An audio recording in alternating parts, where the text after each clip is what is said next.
The 4-1-2-1-2 narrow YouTube, a bread and butter formation for quick build-up, lots of goals, and getting in your opponent's face. And I'm going to show you the custom tactics that I am using with the 4-1-2-1-2 narrow. But before we get into that, drop this video a like for me, drop a comment down below, and if you can please hit that subscribe button to my channel, that would mean the world to me. Thank you for watching. So without any further ado, let's get into the custom tactic. For your cheapest and most reliable place to buy your FC25 coins, please go and check out mmoexp.com. Remember to use the code WOLF at the checkout for now a massive 8% off your order. Link is below. Go now.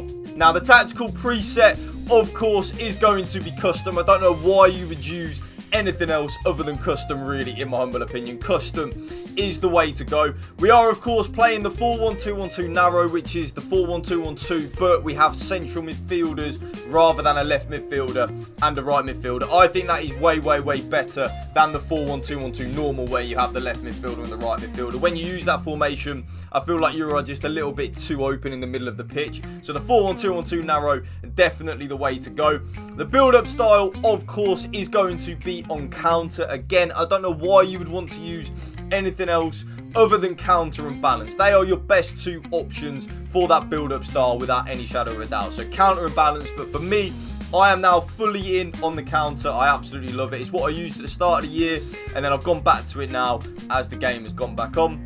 The defensive approach, because this formation is a little bit temperamental defensively, I personally play high on the defensive approach, which is 70 line height, rather than my normal 95 aggressive. So 70 on the defensive approach. If you want to still use the aggressive, absolutely fine. Also balanced, which is 50 line height, is also very good. As we then get onto the player roles, both strikers are actually on advance forward and attack. I feel like in a 4-1-2-1-2 narrow, that's probably the best thing to have. Advance forward and attack on both the strikers. The cam is just going to be on playmaker and balance. So playmaker and balanced on the cam.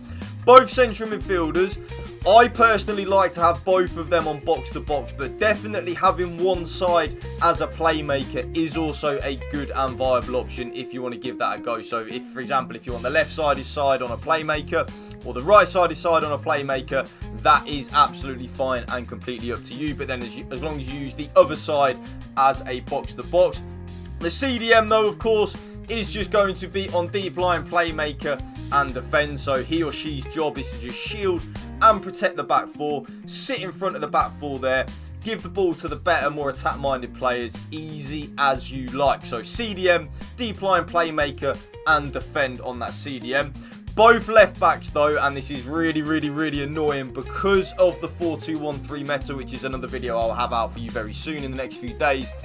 You need to use both your left back and your right back on full back and defend. If you don't, you will find yourself struggling a lot on the counter attack. You kind of like need to have your left back and right back literally defending as a back four like that. You really need them just to defend like that, because if you don't, if you have an overlapping wing back, your opponent will most of the time be playing a 4-2-1-3. They will get the ball, win the ball nice and high, like you will lose the ball, they will get the ball, and your overlapping wing back will be out of position. They'll be high at the pitch because that's what you want. You want the wing back overlapping. They will play one through ball into that winger on that side, and you will be absolutely, your opponent's winger will just be running clean through on goal. It's really annoying. I hate it, but you have to use it with the 4-2-1-3 meta that is out there. Both centre backs are just on defender and defend though, so nice and easy. And then the goalkeeper is then on sweeper, keeper and balance. And you see in game, very nice and simple really. The left side is central midfielder because I like to have one of them on a playmaker, is a little bit more further forward than the right side of central midfielder, which I play on box to box. Again, like I said, it doesn't matter if you want to flip that though, just as long as you have one of them on playmaker and the other on box to box, that is absolutely fine. And there you will see the code right on your screen right there. Thank you for watching YouTube. Remember, please spread the love and positivity. PMA, positive mental attitude. As always, peace out. One love.